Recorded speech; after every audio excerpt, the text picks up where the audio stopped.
اپنے ضمیر کی عدالت میں ضرور جایا کرو، کیونکہ وہاں کبھی غلط فیصلے نہیں ہوتے۔ جو شخص اللہ کی بندگی اختیار کرتا ہے، اللہ ہر چیز کو اس کا غلام بنا دیتا ہے۔ اللہ سے خوف کے ذریعے عزت حاصل کرو۔ بڑا انسان وہ ہے جس کی محفل میں کوئی خود کو چھوٹا نہ سمجھے۔ اللہ عز و جل ہر مصیبت میں بہترین پناہ گاہ ہے اور ہر سختی میں بہترین سہارا ہے۔ مومن وہ نہیں جس کی محفل پاک ہو، بلکہ مومن وہ ہے جس کی تنہائی پاک ہو۔ کبھی بھی اپنی جسمانی طاقت اور دولت پر بھروسہ نہ کرنا، کیونکہ بیماری اور غربت آنے میں دیر نہیں لگتی۔ بہت سے مقامات پر خاموشی بہترین مددگار ہے، اگرچہ تم بہترین بولنے والے ہی کیوں نہ ہو۔ روزانہ کچھ وقت اپنی ماں کے ساتھ بیٹھ کر گزارا کرو، کیونکہ کل قیامت کے روز یہ وقت تمہاری مغفرت کا ذریعہ بن جائے گا۔ ظالم کے خلاف جتنی دیر سے اٹھو گے اتنی ہی زیادہ قربانی دینی پڑے گی۔ جس کا مددگار اللہ کے سوا کوئی نہ ہو،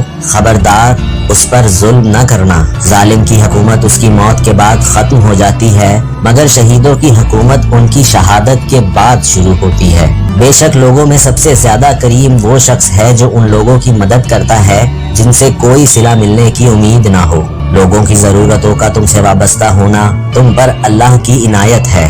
دولت کا بہترین مصرف یہ ہے کہ اس سے عزت اور آبرو کو برقرار رکھا جائے۔ جو تمہیں دوست رکھتا ہے وہ برائی سے روکے گا، اور جو تمہیں دشمن رکھے گا وہ تمہیں برائی پر اکسائے گا۔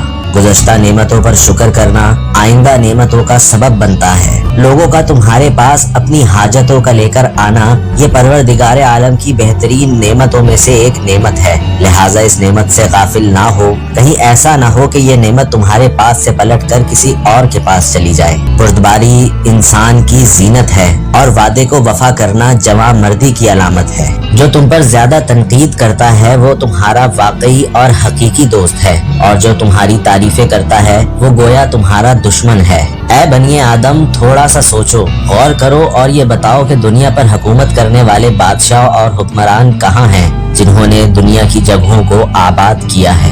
اس قوم کو کبھی فتح حاصل نہیں ہو سکتی جس نے اللہ کو ناراض کر کے مخلوق کی مرضی خرید لی۔ قیامت کے دن اسے امن و امان حاصل ہوگا جو دنیا میں خدا سے ڈرتا رہا ہو۔ اگر دنیا میں شدت سے تمہیں غم ملے تو میرے غموں کو یاد کر لینا، تمہارے غموں کا بوجھ ہلکا ہو جائے گا۔